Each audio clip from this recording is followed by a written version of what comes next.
there, everybody. Welcome back to Hail Yes, a Detroit Free Press podcast about University of Michigan athletics. I'm Tony Garcia, Michigan basketball and football writer for The Free, joined as always by my producer and co-host, Andrew Burkle, who is less than 100%, shall we say. He tells me it is a sickness, a cold of some sort he's coming down with. However, I have sources, we've been friends for some time now, that he was gallivanting around Las Vegas this weekend for his bachelor party. Congratulations, Andrew. Are you feeling okay? Are you well enough to do this? I'm well enough to podcast. Not much more past that. If I were to go to the gym or something like that, I'd come back and not feeling so great. But to be fair, I did tell you I was just getting better from my gallivanting around in Las Vegas, if you will, only to then catch a cold that may have been connected to gallivanting around Las Vegas. But it was a small price to pay for, a great time with 11 of your best friends. So good. And I didn't want the facts to get in the way of a fun story, so I'm going to tell it my way. No, why would they? Yeah, no. But of course, that's not how we handle our serious matters, only our fun matters, such as these. So, of course. And there's a little bit of both to get to, I'd say, on today's episode. I mean, it's just hoops, so I guess I don't know how serious in the grand scheme of life, but Michigan basketball does have some relatively serious problems and issues that have unfolded really since the beginning of February, but the true nosedive began about 10 days ago. I mean, I guess, and maybe as much as a few weeks ago to the past 10 days. So, as you know, the regular season's over. Michigan basketball came up just short in their quest for a Big Ten championship. It actually ended up being more than just short. It was quite a sizable gap. Michigan State won the league by 3 games outright over the entire conference. But Michigan, second place, 14-6 in the league, and they were 14-3. 17 games in with 3 games to go, still fully in control of their own destiny.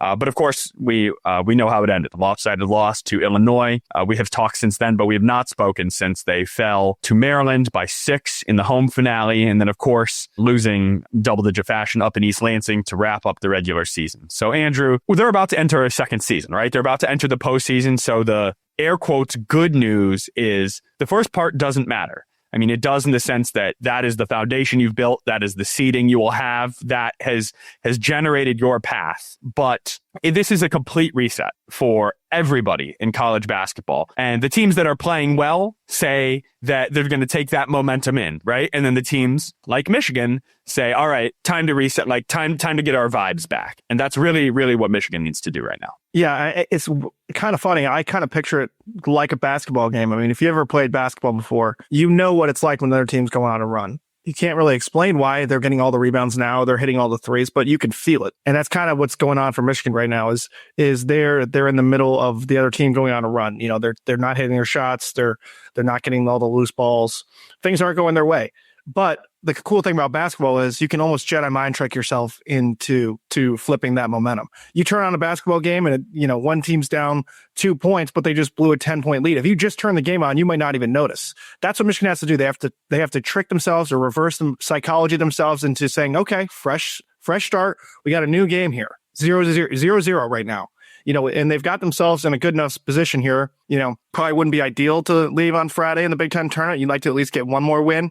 But either way, they're going to be a top 6 seed in March Madness. And teams have made runs from much worse positions before. So let's see we'll see how the Big Ten tournament goes. Lots of hoops to play still. And as everyone knows, you could be an 11 seed. Was Michigan 11 seed when they drew that great draw? I think they played South Dakota State, and then, you know what I'm talking about? We might be talking about different tournaments. I don't know. Recently, I'm thinking about Colorado State. That's who I was thinking of, yes. Because they were a 6, Colorado State was an 11, and then they beat Tennessee as a 3 to go to the Sweet 16. That was the last time they were in the tournament, right? 3 years ago. The year after, they had gone to the Elite 8, and here's, an apt comparison.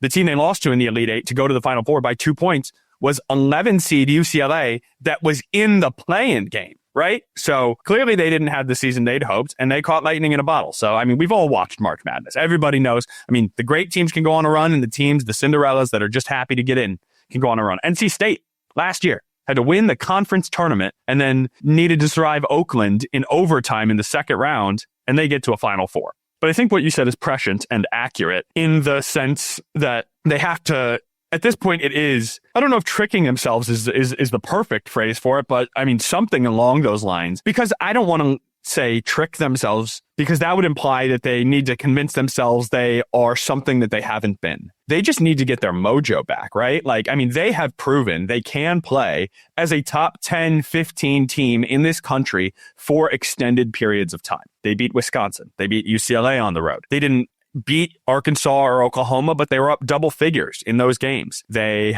beat Purdue, right? They beat Ohio State on the road. They have Ohio State, that road win 1 month ago was the last time they played well. They have not played well since that day. But before we get into all the things that they need to do in order to get these vibes back going, and I think it really starts with shooting, we could just sort of reverse engineer this a little bit and look back at this past week and why Michigan's vibes are down, right? And because all they had to do is really, I mean, if they'd grabbed either win this week, I think it wouldn't be feeling quite like this. And from how I see it, I mean, we don't need to go over Maryland again, right? I mean, it was a bad game. It was flat in the building, I would say, and they just kind of sleptwalked their way through it. A quick thought on Maryland, if you want. Yeah, I was just going to ask you, what you were in the building. I was watching from my couch, as I do from my editor chair here. Why was it so flat? Late arriving crowd. What was going on there?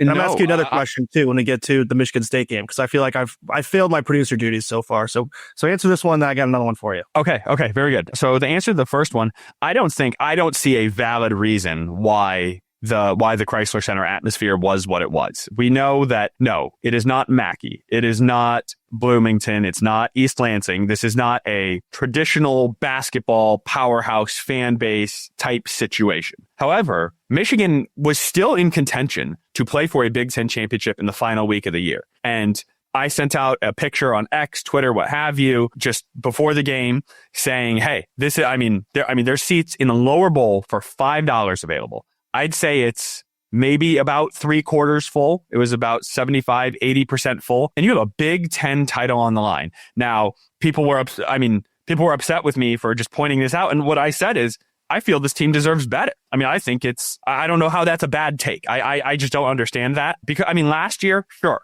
they're 8-24. It's a dismal season. Everybody's upset.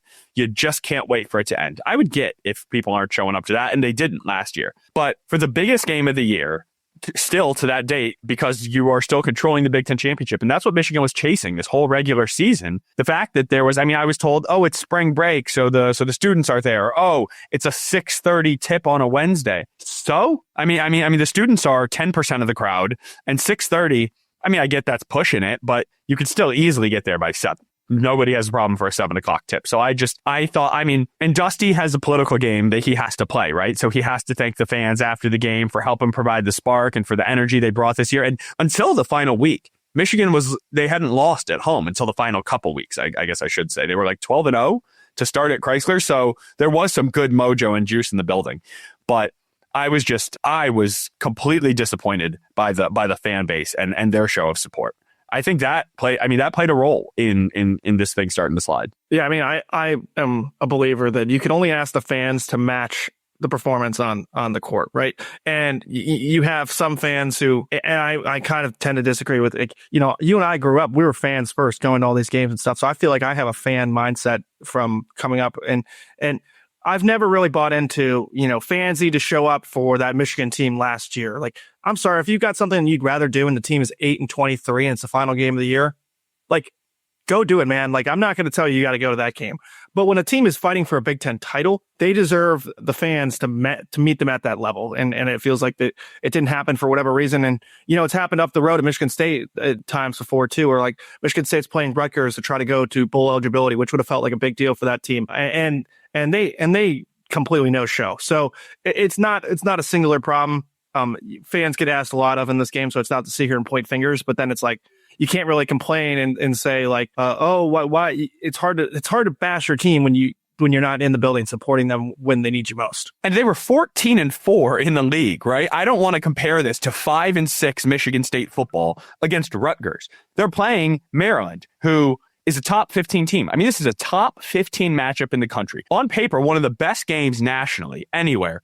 with all the stakes you could want, right? I mean, short of a win clinches the league, right? I mean, Dusty May said, in March, Michigan was one of 2 teams that had a chance to win a Big Ten championship. And for people not to show up, I just didn't get it. I just did not get it. And a lot of the responses was, look how they've been playing and this and that. But they had only lost one of their past 3 games, or 2 of 4 at that point. Yes, they have now lost a couple in succession, but they were, and sure, the wins weren't great. They survived Nebraska. They needed an Amari Burnett prayer to beat Rutgers, but they were still winning games. And so, I don't think we need to talk about that anymore. I just think I spoke with Danny Wolf after the Michigan State game, right? And he's talking about, he said a quick little comment, and I had wanted to follow up on it, but there was obviously, which we'll get to, there was a lot of talk after the Michigan State game and things that had happened. But he was talking about just how quickly the vibes had sort of shifted, and how they need to do a job of just internal, it's just us. It doesn't matter if other people think we're good or we're bad. But the implication, what I took away from that is,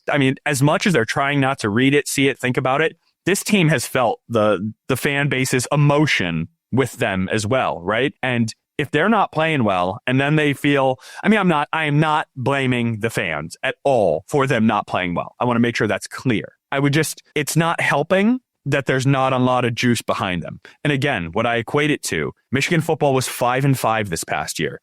And the Big House had 110,000 people against Northwestern, right? And that was a much, in the terms of the season and the goals and the aspirations, Michigan football was way behind where Michigan basketball was.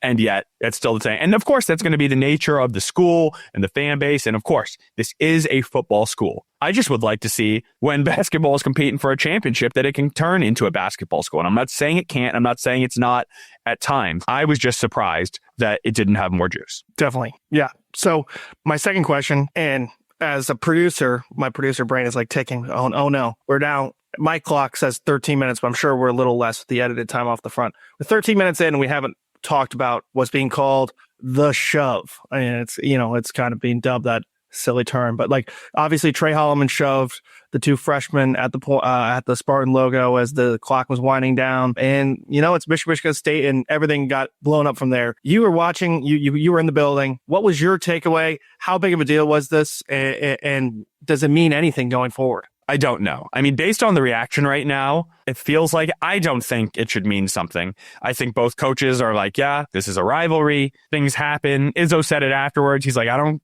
care when they call me a midget in Ann Arbor, or I don't care when they're doing this. And Dusty's the same. Dusty said the same thing at Ohio State, right? And I'll bring it back. But he's look, when they're all screaming at us and doing their thing, they're trying to ruffle Roddy's feathers, and we come together and we win and we brush that off. He literally brushed off his shoulder in the video in the locker room. He's there's nothing that makes them more mad, right?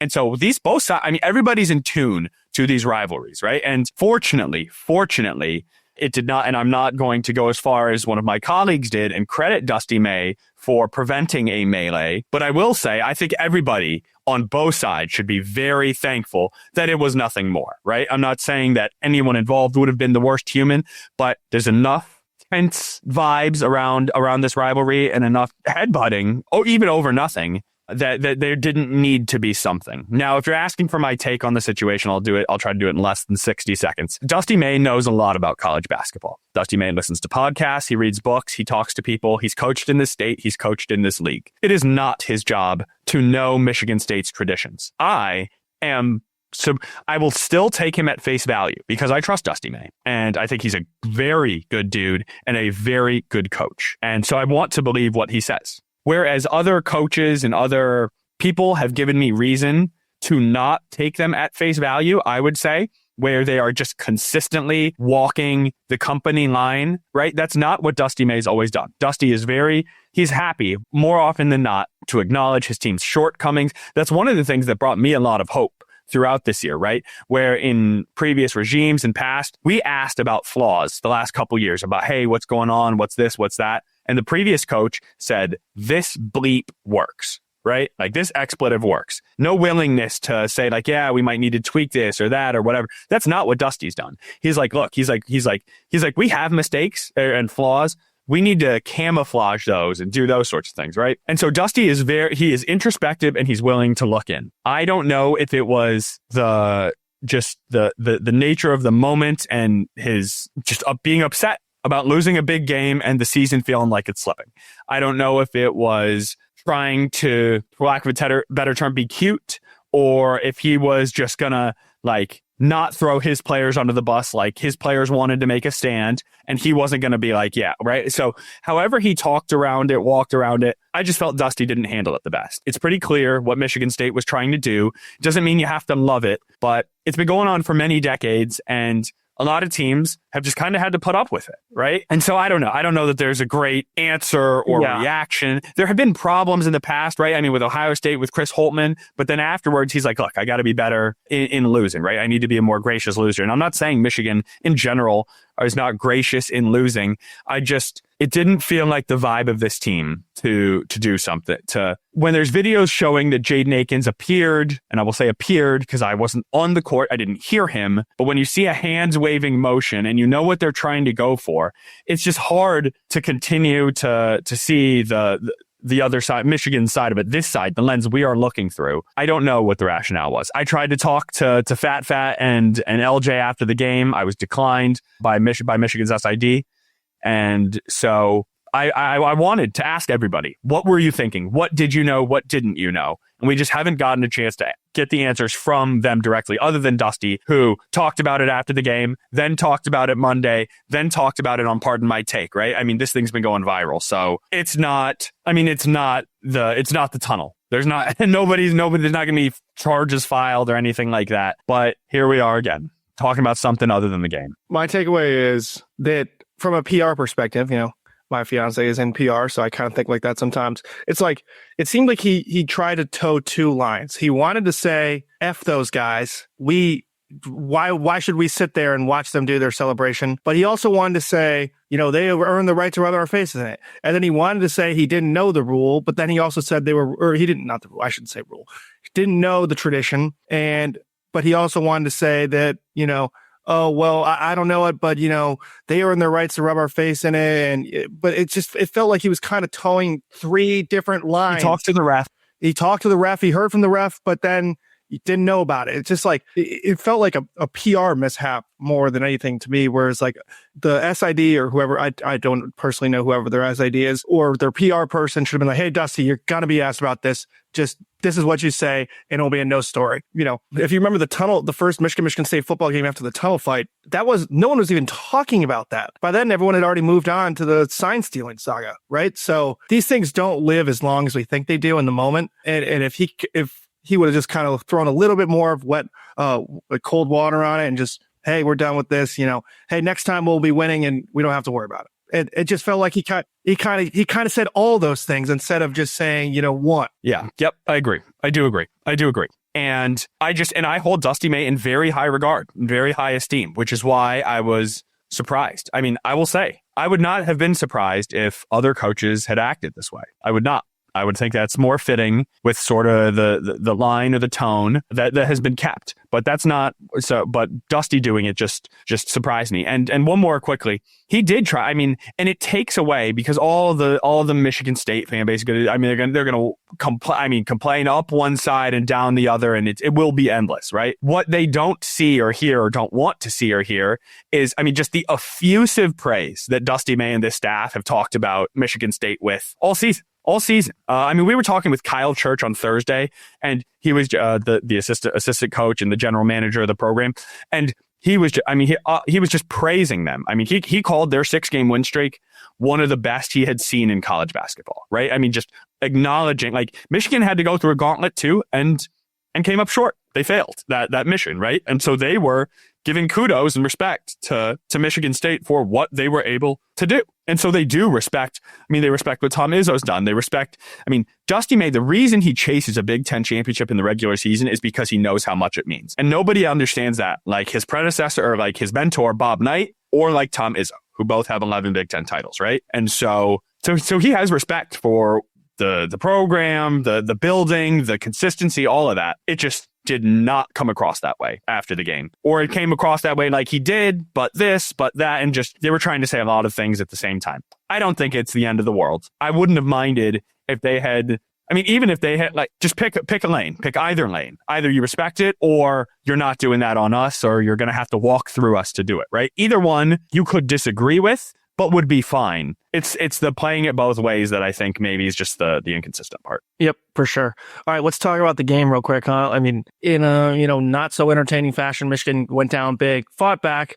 But I think if you're a Michigan fan or Michigan, we talked about looking ahead, right? You look at that second half and be like, look, guys, we windled this thing down, and it almost got scary for a minute for Michigan State by doing what they do well, right? And running a lot of things through Danny Wolf. So, what did you see there? I don't want to take anything away from Michigan because, I thought it was a great run. So often when you're down, they were down 25 when their 14-0 push in the second half started to make it an 11-point game with 9:23 left. And that is very much a ball game, 11 points with 9:23.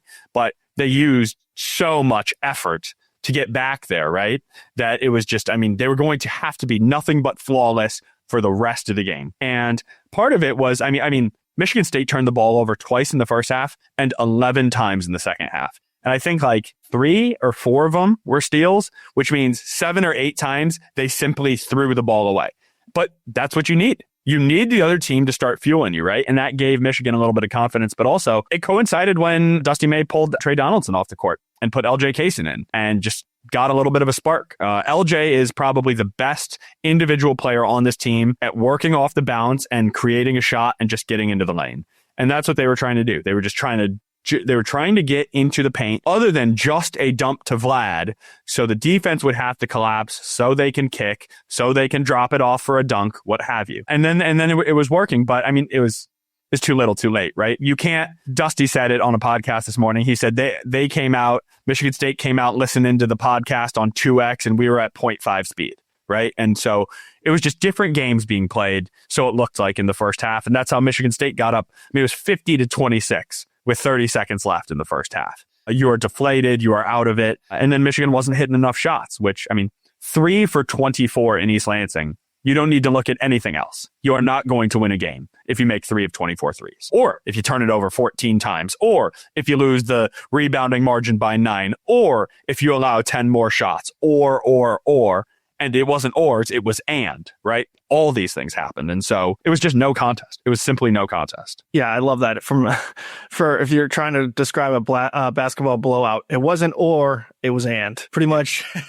describes a blowout basketball game. So, no, I think you just got to rip that. That's one you burn the tape of, right? And just, it wasn't our day. They had the energy, and we can't let that happen to us again, But last thought, then we'll break. Unfortunately for Michigan, Dusty is not. I asked him after Purdue when they got housed by 27 points. I was like, do you subscribe to burn the tape? Can you just bag this and move on? He said no. He's like, there's too many lessons we would miss. So Michigan is they're going to have to go sit in the dentist chair and go back through the painful exercise. And what's great about it is there are 2 different halves, right? And you can see this is what's happening when we're not playing well. And this is how you just outscored one of the 5 or 6 best teams on the country on their court in the second half, right? So that can help, that can bring this full circle, right? You got to trick your mind as you started this conversation. Hey, we outplayed the Big Ten champion on their court for half the game. Now, might they have let up a little? Sure, but you're not talking about that. You're talking about what went right. That's what you have to be focusing on. So now we'll take a break and then just quickly look forward. Now, Michigan doesn't even know who its opponent will be in the Big Ten tournament, right? But we can just talk about postseason a little bit and maybe 1 or 2 things that have to happen for them to make a run in either of these tournaments. So don't go anywhere. This is Hail Yes.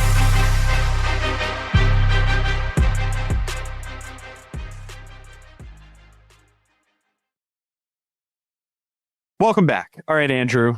Michigan will play either Purdue, Rutgers, or USC when they tip off their first game in the Big Ten tournament. Now, again, if you're talking about the positive vibes, Michigan is one of 4 teams in the 18-team league to earn a double bye. Michigan is automatically advanced to the quarterfinals, so 1 win gets them in the semis, right? Very good season. They are the last tip-off time, naturally, on that Friday, just what all of us beat writers love and wish for. A 9 p.m. tip in the Big Ten quarterfinal, just so everyone can turn around and you can play another game at 3:30. Oh, and by the by, none of these games actually matter at all for NCAA tournament seeding, as the committee has shown time and time and time again, based on not moving teams around in the Big Ten postseason. Anyways, Michigan can still definitely use this time to win a game, to see shots go in, to play cleaner, to get somebody who is not Vlad Golden going. Big week, Andrew. I guess I'll leave it open to you, and I just want to hear your thoughts about all of it moving forward. The Big Ten tournament to me is so situational, because obviously neither of these teams are in an NC State situation where it's like, all right, you got to win to get in, right? They're not in that situation. Michigan State could go one and done, and I don't think it would mean that much to them. Purdue and Michigan, however, it feels like they might need a few wins. It's almost like winning Friday. Michigan wants to win Friday, and if they lose Saturday, so be it. Just use this as a chance to start playing better basketball. This is an opportunity. Get that crap out of your system before the real big dance is here. So I definitely don't think it's meaningless. And I've been to the Big Ten tournament a bunch of times. It's actually really fun. The games are intense. And it feels like maybe it matters a little bit less than it did a few years ago even. But for Michigan, this feels like an important week to me because it's a real opportunity to establish stuff. And 3 games for sure, 2 games definitely is enough to establish yourself in a new type of trend. All right, what maybe we're trying out some new wrinkles, or haven't had time to get stuff together. Well, you had from Sunday to Friday to get ready here. Well, what's your new wrinkle, right? That's the key. I don't know that they're going to be. I don't think they're going to be adding things, but they are going to be refining. Right? Refining everything. And because every Big Ten team has like a gauntlet stretch of busy teams, busy day, right? Michigan just happened to finish the season with it, right? I think they had 5 games in their final 13 days or something. I mean, it was very condensed. They had 3 games 2 weeks ago, and then 2 games this past week. So yeah, I mean, it was 5 in less than a couple weeks from Monday to Sunday, Monday to 2 following Sundays. They barely even gotten to practice, right? I mean, it's just been like flip the game film. All right, what do we do? How do we have to prep? What do we do? How do we have to prep? And I mean, they haven't been able to work on themselves, which is what they've needed.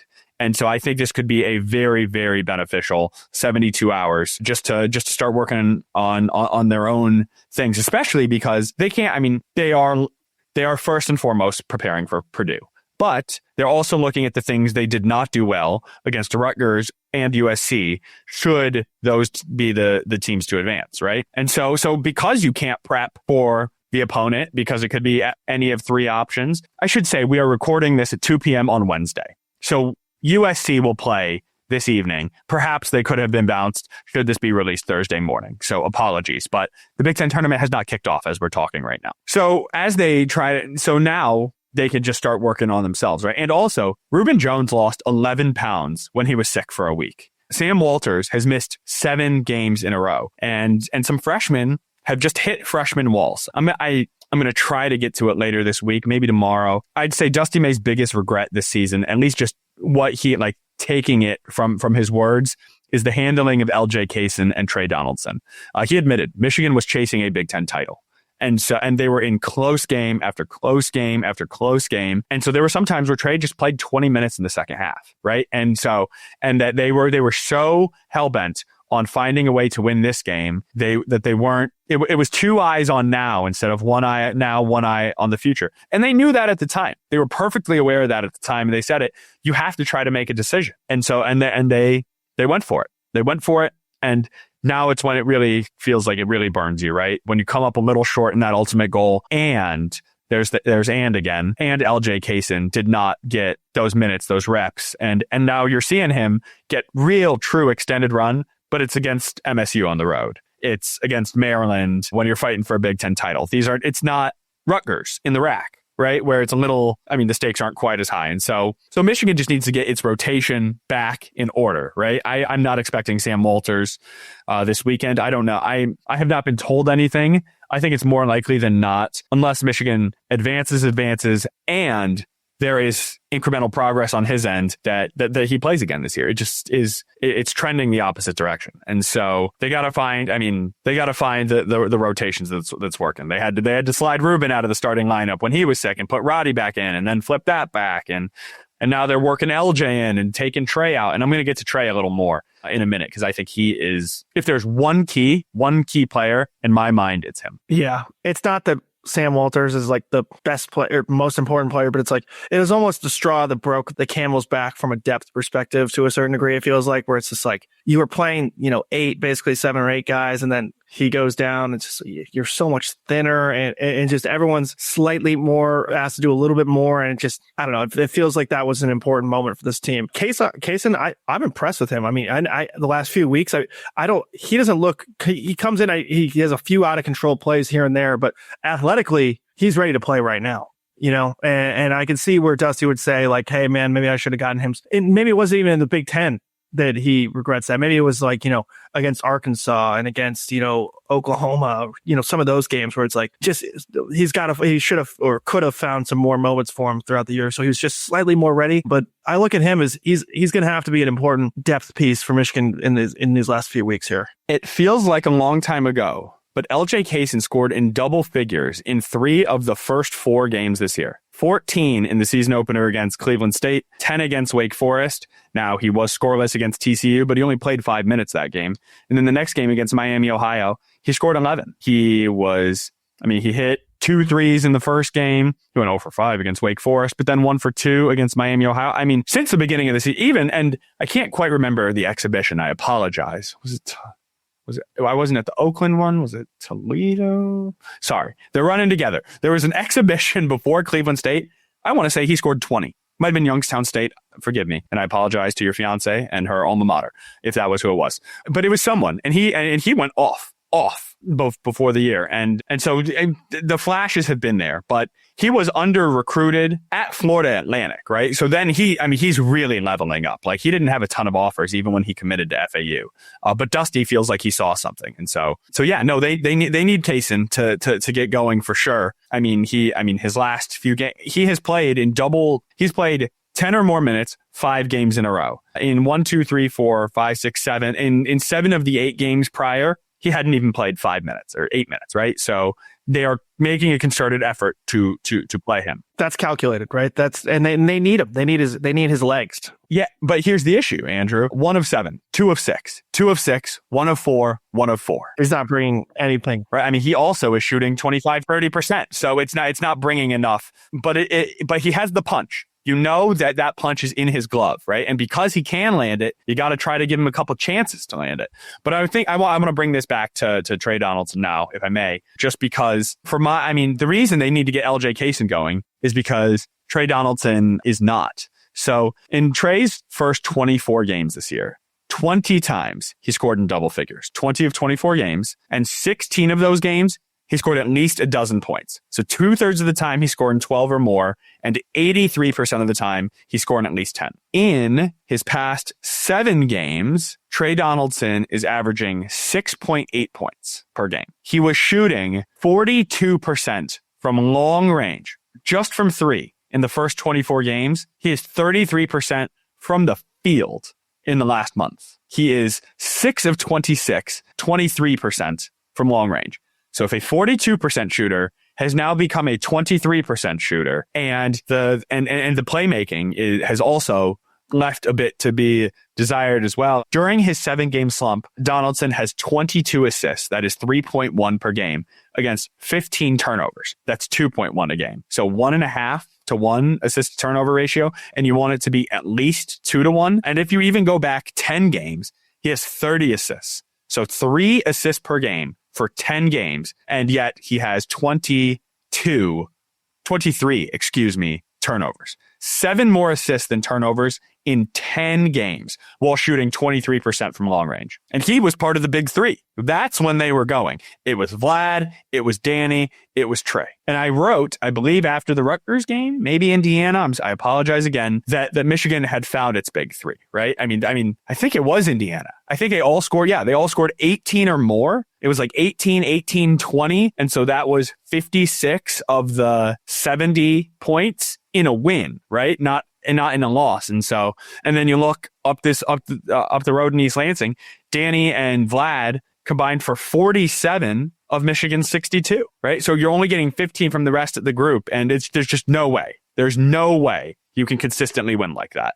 And so I don't want to put it all on Tre, because Roddy's hit 1 3 in 2 months. LJ Kaysen, we just went through his numbers. Will Cheddar has slowly he's fallen off just a tick. Namari's been good, but not enough. And then we talked about Walters and Reuben Jones. And that's the team, other than 3 freshman guards. That's everybody. And so then you are just forced to circle back to Tre.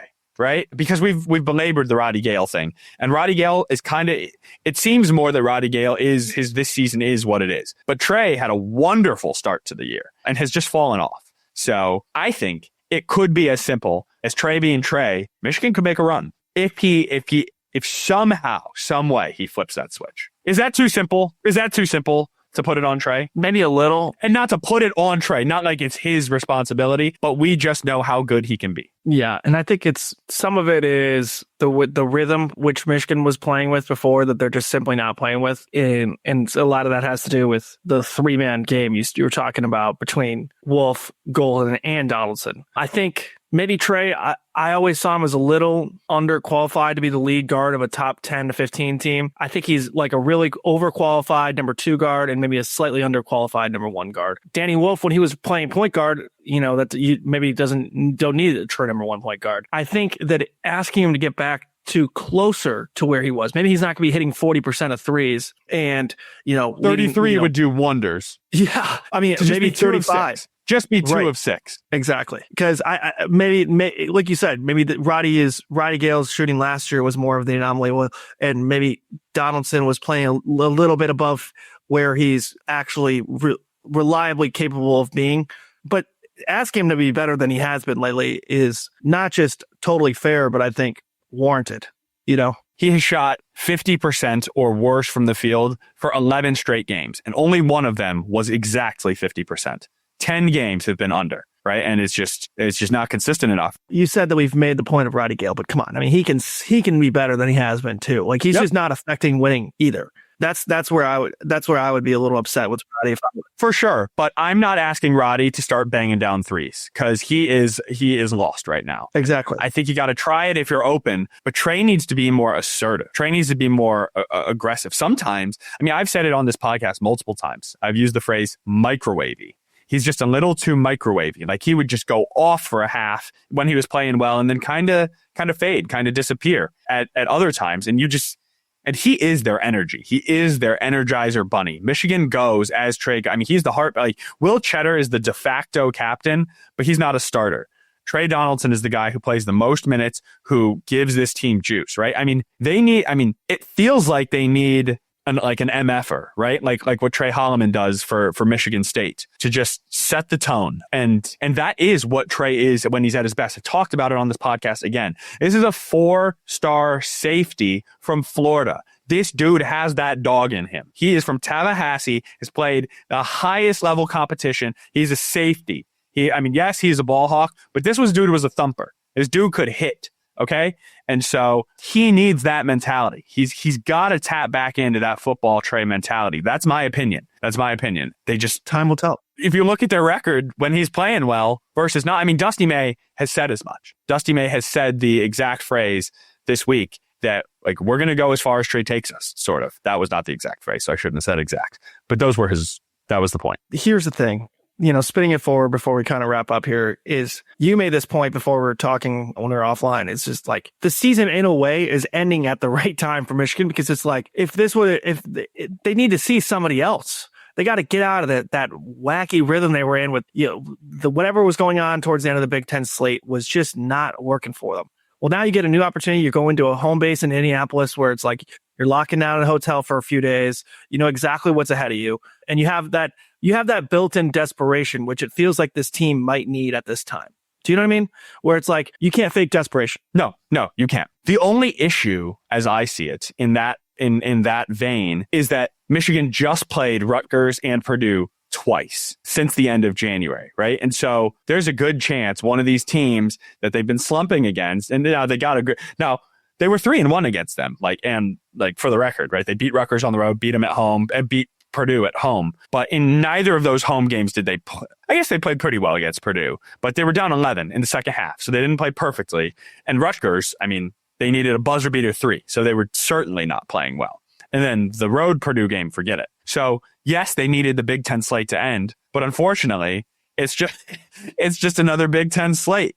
Like, I don't really think this, but I almost wonder if it would have been better to be like a 5 seed, play on a Thursday, and then you're playing an 11, right? Like, you're not playing Purdue after 5 days, finally. Like, maybe you can play, maybe it is USC who advances, or maybe it's an Iowa or whatever. I mean, if they were in a different spot in the bracket, they'd have different matchups.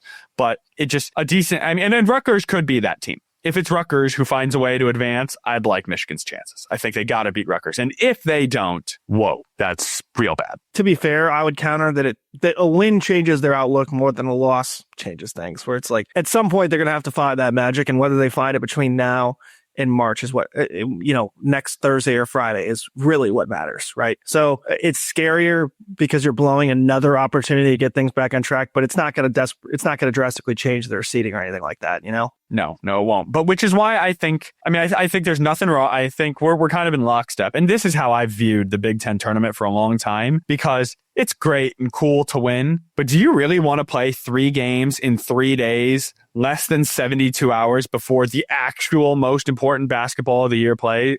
I've always kind of subscribed to there's nothing wrong with winning that first game and losing in the semifinal.